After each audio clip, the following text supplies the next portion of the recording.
Hi friends, சுட்டு மெல்லிசோடரே இனி வரப்போகிற எபிசோட்ஸ்க்கான அப்புறமா தான் இந்த வீடியோவில் பார்க்க போகிறோம். வாங்க ஃப்ரெண்ட்ஸ் பார்க்கலாம். அபியை கருணா தான் கடத்தி கொண்டு போய் கட்டி வச்சு மாணிக்கத்துக்கும் உனக்கு என்ன சம்மந்தம் அப்படின்னு கேட்டுட்ருக்காரு. ஆனால் இன்னொரு சைடு இங்கே அபி தப்பிச்சு போயிட்டாங்க அப்படின்னு பேப்பரு நியூஸு எல்லா இடத்துக்கும் தெரிய ஆரம்பிச்சிடுச்சு. முதல்ல அவங்களுடைய லாயருக்கு கால் பண்ணி அபியோடைய லாயருக்கு பிரபாகரனுக்கு இந்த மாதிரி கிளைண்ட் தப்பிச்சு போயிட்டாங்க அப்படின்னு போகிற வழியில் எக்ஸாம் எழுதிட்டு ஜெயிலுக்கு போகிற வழியில் அப்படின்னு சொன்ன உடனே அவர் ரொம்ப ரொம்ப அதிர்ச்சி ஆகிடுச்சாரு. இதை கேட்ட உடனே அப்படியெல்லாம் அபி பண்ணியிருக்க மாட்டாங்க அப்படின்றாங்க. சார் நாங்கள் என்ன வேணும், நான் போய் சொல்ல போகிறோம், அவங்க தப்பிச்சு போயிட்டாங்க அப்படின்னு சொன்ன உடனே இவருக்கு என்ன பண்ணுறதுனே தெரியல. நேராக வந்து அவருடைய அண்ணனை பார்த்து விஷயத்த சொல்லணும்னு வராரு.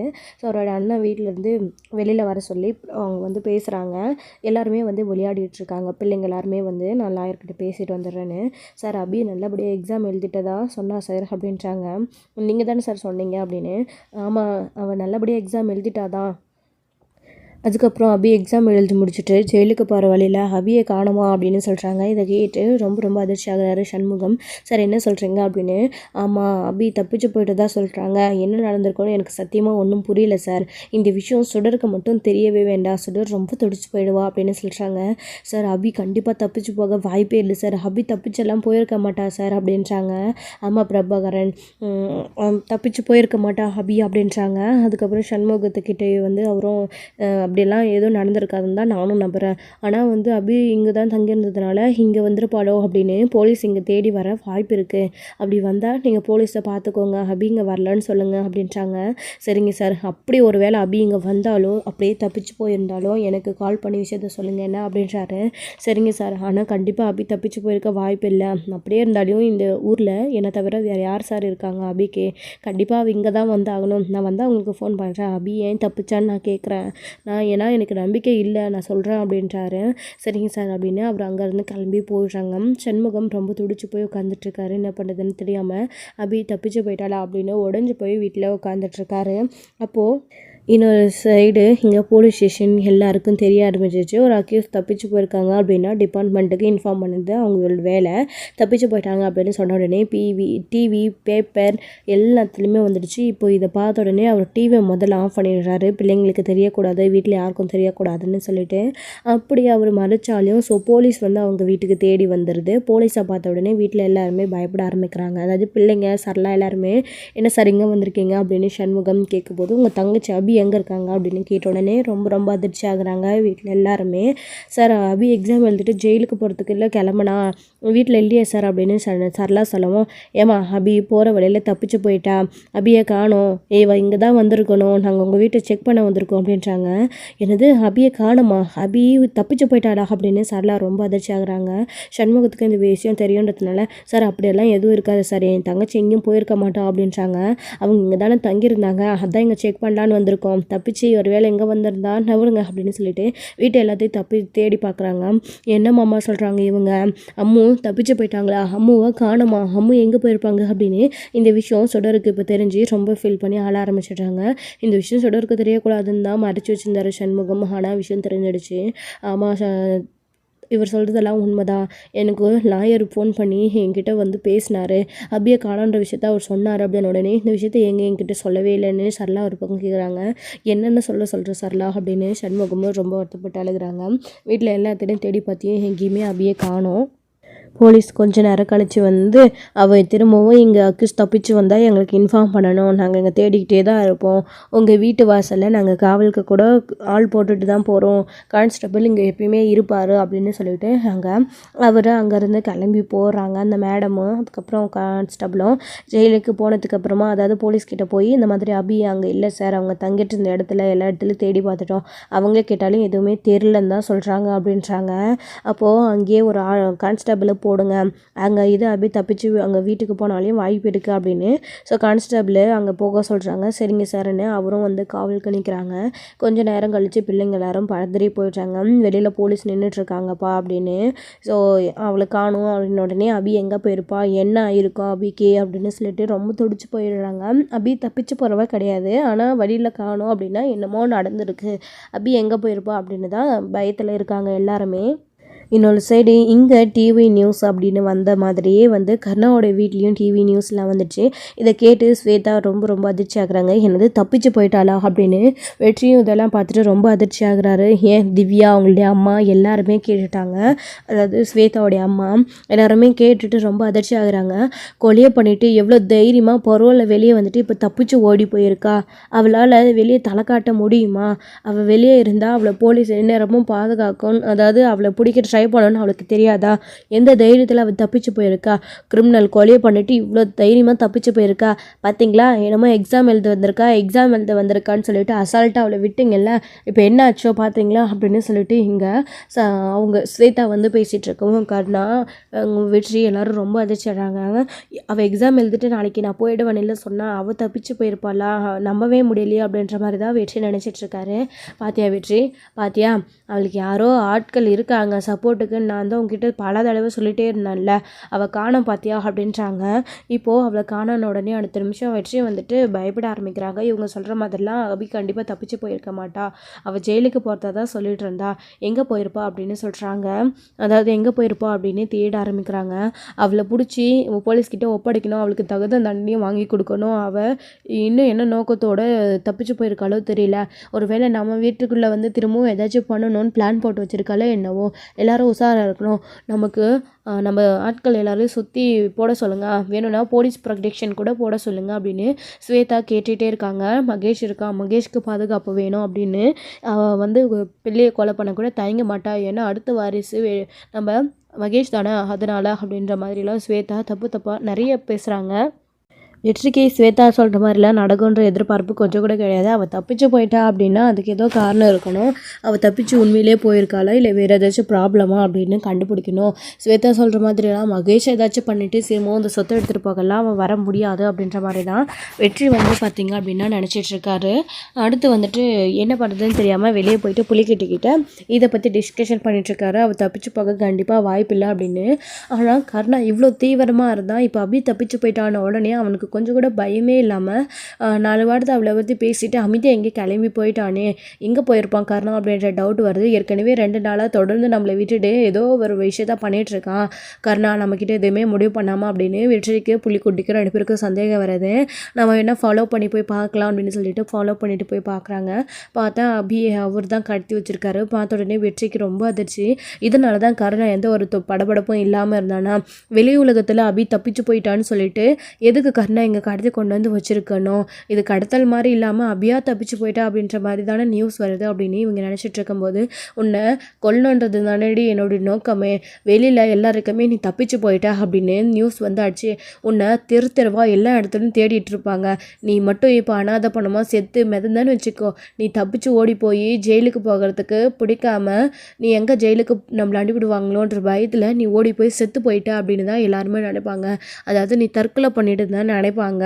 அதுவும் நான் எப்படியாச்சும் இந்த கேஸை திருப்பிடமில்ல, என் பார்வதியை கொண்டுட்டு நீ தப்பிச்சு போக பார்த்த, அப்போ போலீஸ் உன்னை பிடிக்கிறப்போ நீ பக்கத்தில் இருக்கிற ஆற்றுல குதிச்ச, அதனால நீ செத்து போயிட்ட, அதாவது எங்கே கம்பி எண்ணெய் போகுமோ அப்படின்னு தப்பாக பண்ணிவிட்டு தப்பிக்க பார்த்தா அதனால தான் செத்து போயிட்டா அப்படின்னு நீ ஏதாச்சும் கேஸை திருப்பிடுவேன் அப்படின்னுலாம் கர்ணா பேசுனதை கேட்டு வெற்றிக்கு ரொம்ப ரொம்ப அதிர்ச்சி. என் புலிக்குட்டிக்கு கூட கர்ணாவா அப்படியெல்லாம் பண்ணிகிட்ருக்கான், அபியை இவனே கடத்தி வச்சுக்கிட்டு போலீஸ் எல்லாரையும் நம்ப வச்சுட்டானா, அபி தப்பிச்சு போயிட்டான்னு சொல்லிட்டு எதுக்காக இவ்வளோ கொலை பண்ணுறதுக்கு கர்ணா இங்கே கூட்டிகிட்டு வந்து வச்சுருக்கான். இவ செத்து போயிட்டாள்னா பிரச்சனை கர்ணாவுக்கு தானே அப்படின்னு இப்போ வெற்றி நினைக்கிறாரு.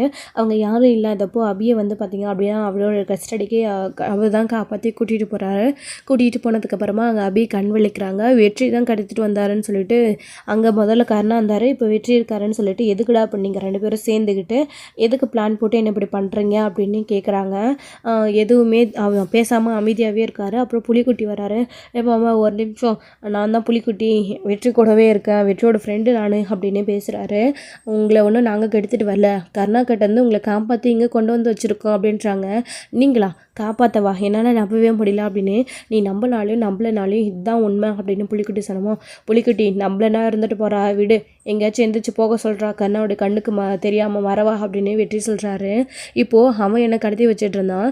இப்போது டிவி நியூஸ்லலாம் நான் காணோன்ற விஷயம் தெரிஞ்சிருக்கும், அதாவது நான் தப்பிச்சு போயிட்டேன்னு நினச்சிருப்பாங்க. இப்போ நீ என்னை காப்பாற்றி கூட்டி வச்சுட்டு நான் இங்கேருந்து இப்போ நான் எங்கே போவேன், என் வீட்டுக்கும் போக முடியாது, எப்படியும் கண்டிப்பாக என் அண்ணன் வீட்டுக்கும் போலீஸ் தேடி வரும், அங்கே போனாலே என்னை கண்டுபிடிச்சிருவாங்க, நான் திரும்பவும் போய் சரண்டர் ஆனால் தேவையில்லாமல் நிறைய பிரச்சனை வரும், நான் தப்பிச்சு போயிட்டேன் அப்படின்னு சொல்லிட்டு இப்போ நான் எங்கே போக முடியும் அப்படின்னு சொல்கிறாங்க. எப்படியாச்சும் லாயர்கிட்ட இன்ஃபார்ம் பண்ணி இந்த பிரச்சனையெல்லாம் முடிஞ்சு அவர் மூலிமா நான் வந்து திரும்பவும் ஜெயிலுக்கு போகிற வரைக்கும் எனக்கு பாதுகாப்பு இருக்க ஒரு இடம் வேணும், நான் எங்கே போகிறது அப்படின்னு சொல்லிட்டு அப்படி சொல்கிறாங்க. வெற்றியும் புலிக்குட்டி வந்து வெற்றிக்கிட்ட இவ சொல்கிறது உண்மைதானே அப்படி சொல்கிற மாதிரி அபிக்கு பாதுகாப்பு வேணும்ல, ஸோ ஜெயிலுக்கு போயிட்டா அப்படின்னா நம்மக்கிட்டேருந்து தப்பிச்சு எப்படி திரும்பவும் ஜெயிலுக்கு போனால் அபி அப்படின்னு அந்த கர்ணா அடுத்து என்ன வேணாலும் பண்ணலாம்ல.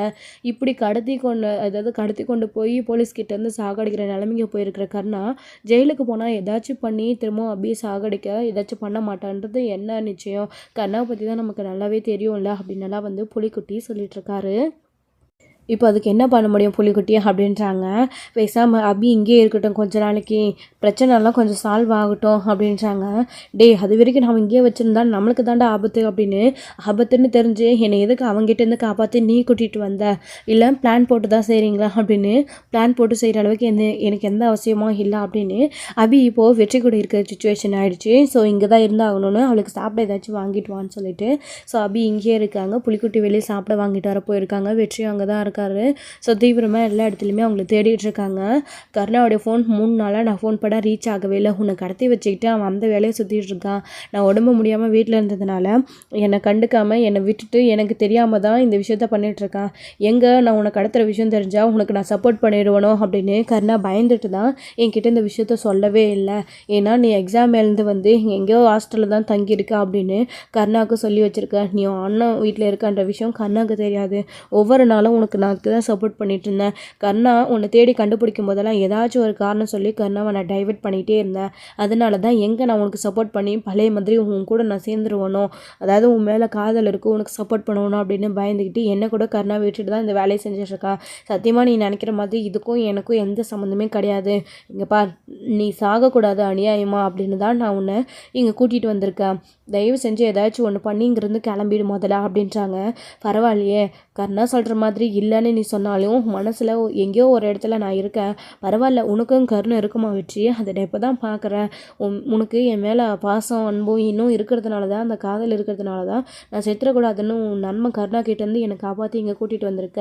அப்படி இல்லைன்னா என்னையே நீ காப்பாற்றி கூட்டிகிட்டு வந்திருக்க போகிற. பார்வதி அக்கா சாவுக்கு நான் தான் காரணம்னு எல்லாருமே நினச்சிட்டு இருக்கீங்கல்ல, அதுக்கு தண்டனையாக நான் சாகட்டும்னு பேசாமல் நீயும் என் மேலே பழி போட்டு ஜெயிலுக்கு அனுப்பினவன் தானே, அப்படியே விட வேண்டியது தானே. நான் செத்துருப்பேன்ல அந்த கருணா கையாலேயே, இல்லை நீயே என்னை கொண்டு போட்டுடு, பார்வதி அக்காவை நான் சாவடிச்சிருப்பேன் அப்படின்னு நீ நினச்சேன் அப்படின்னா, உன் மனசு சொல்லிச்சு அப்படின்னா அன்னைக்கு போலீஸ் ஸ்டேஷன் சொன்ன வார்த்தையை இப்பயும் நம்புறேன்னா என்னை நீயே கொன்னுடு, நான் பேசாமல் செத்து போயிடுறேன்.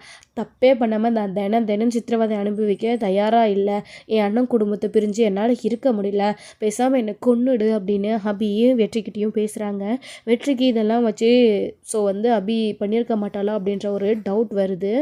இவ்வளோ தூரம் அடித்து சொல்கிறாளே, நம்ம அங்கேருந்து தப்பிச்சு கூட்டிகிட்டு வந்ததுக்கப்புறம் கூட சாவுக்கு பயந்தவளாக இருந்தால் இதெல்லாம் ஏன் சொல்ல போகிறா, ஜெயிலையும் பண்ணாத தப்ப தண்டனை அனுபவிச்சேன்னு பேசுகிறாளே, ஒன்றும் புரியலையே அப்படின்னு பயங்கர கன்ஃபியூஷனில் இருக்காங்க. இப்போது ஹபி நான் உங்ககிட்ட நிறைய விஷயங்கள் சொல்லணும் வெற்றி, ஒரு வாய்ப்பு கூட நீ அதுக்காக எனக்கு தந்ததே கிடையாது. இப்பயாச்சும் நான் சொல்கிறது எதுவுமே கேளு, நான் சத்தியமாக நான் இந்த கொலையை பண்ணலை, நான் அன்றைக்கி என்ன நடந்துச்சு தெரியுமா அப்படின்னு அன்றைக்கி நடந்த விஷயங்களை ஹபி வெற்றிக்கிட்ட சொல்கிறாங்க. இந்த விஷயத்தை கேட்ட உடனே வெற்றி ரொம்ப அதிர்ச்சி ஆகுறாங்க. என்ன சொல்கிற நீ, அப்போ பார்வதி அக்காவுடைய ரூமில் அப்படின்றாங்க. சத்தியமாக எனக்கு அதுக்கு சம்மந்தமே கிடையாது, அவங்க கீழே விழுந்து கிடந்தாங்க, அந்த கத்தி எடுக்க தான் நான் எடுத்தேன். அந்த சமயத்தில் தான் நீங்கள் எல்லாரும் வந்து நான் கொலை பண்ணிட்டேன்னு முடிவு பண்ணிட்டீங்க. அந்த டாக்குமெண்ட் அதெல்லாம் ஆல்ரெடி அங்கே விழுந்து கிடந்துச்சு. பார்வதி அக்கா கத்தி குத்துப்பட்டு கீழே விழுந்துருந்தாங்க. சப்போஸ் யாராச்சும் அந்த டாக்குமெண்ட்டை எடுக்க வந்து பார்வதி அக்கா அதை பார்த்து குத்திட்டு போயிட்டாங்களா, இல்லை இதுக்கெல்லாம் காரணம் அந்த கர்ணாவான்றது எனக்கு சத்தியமாக தெரியலை. யார் இப்படி பண்ணாங்கன்றது எனக்கு தெரியல. அவங்கள காப்பாற்றணும்னு நோக்கத்தில் மட்டும்தான் நான் அப்படி செஞ்சேன். கர்ணாவும் எனக்கு வீட்டில் தான் இருந்தான். அது எப்படி நீங்கள் எல்லோரும் வந்ததுக்கப்புறமும் கரெக்டாக போலீஸ் வந்ததுக்கப்புறமா அந்த கர்ணா அங்கே வர முடியும்? எனக்கு என்னமோ இதுக்கு காரணம் கர்ணாவாக இருக்குன்னு தான் தோணுது. சத்தியமாக நான் பண்ணலை, நீ உன் நண்பட அளவுக்கு அதிகமாக நம்புற அப்படின்னு அப்படி சொல்லிட்டு இருக்காங்க. வெற்றிக்கும் இதை வச்சு கர்ணா மேலே சந்தேகம் வர ஆரம்பிக்குது. இன்னொரு சைடு இங்கே அபியை காணோன்னு எல்லா இடத்துலையும் தேடிட்டு இருக்காங்க. பிரபாகரனுக்கு கால் பண்ணி சண்முகமும் அவரு கூட போய் சேர்ந்து இப்போது அபி எங்கே போயிருப்பா சார், என்ன ஆயிருப்பா, அவள் எங்கே போயிருப்பா, கண்டிப்பாக அவள் தப்பிச்சு போக வாய்ப்பில்லை, அவளை யாராச்சும் ஏதாச்சும் பண்ணியிருப்பாங்களா அப்படின்னு கண்டிப்பாக இந்த கேஸ் விஷயத்தில் அபி வெளியே வரணும்னு நினச்சிட்டு இருக்கிறதுனால அந்த கர்ணா ஏதாச்சும் கூட பண்ண வாய்ப்பு இருக்குது அப்படின்னு பிரபாகரன் சொன்னதும் ரொம்ப ரொம்ப இவர் பயப்படுறாரு. அந்த மாதிரி எதுவும் இருக்காது, கண்டுபிடிக்கலாம் வாங்க அப்படின்னு. ஸோ என் தங்கச்சி எதுவும் தப்பு பண்ணாமல் ஏற்கனவே தண்டனை அனுப்பிச்சிட்டு இருந்தா, இப்போ எங்கே போயிருக்காளோ, எந்த பாவி பையன் ஏதாச்சும் பண்ணியிருப்பானோ அப்படின்னு சண்முகம் பயப்படுறாரு. ஸோ இதோட இந்த எபிசோட் முடிச்சிருக்காங்க. அடுத்தடுத்த எபிசோடில் என்ன நடக்க போகுது, அபி சொன்ன விஷயத்துலேருந்து வெற்றிக்கு கொஞ்சமாக டவுட் வர ஆரம்பிச்சிடுச்சு. இதே சந்தேகத்தோட அடுத்தடுத்து அபி சொல்கிற விஷயங்களை வச்சு அபி கூட சேர்ந்துக்கிட்டு இதுக்கு பின்னாடி என்ன காரணம் அப்படின்றத வெற்றி கண்டுபிடிப்பாரா, அபிக்கு சப்போர்ட்டாக வெற்றி இனி நிற்க போகிறாரா என்ன அப்படின்றதெல்லாம் வெயிட் பண்ண எக்ஸ்ட்ரோடியில் பார்க்கலாம். Friends thank you. இந்த வீடியோ பிடிச்சிருந்தா ஒரு லைக் பண்ணுங்கள்.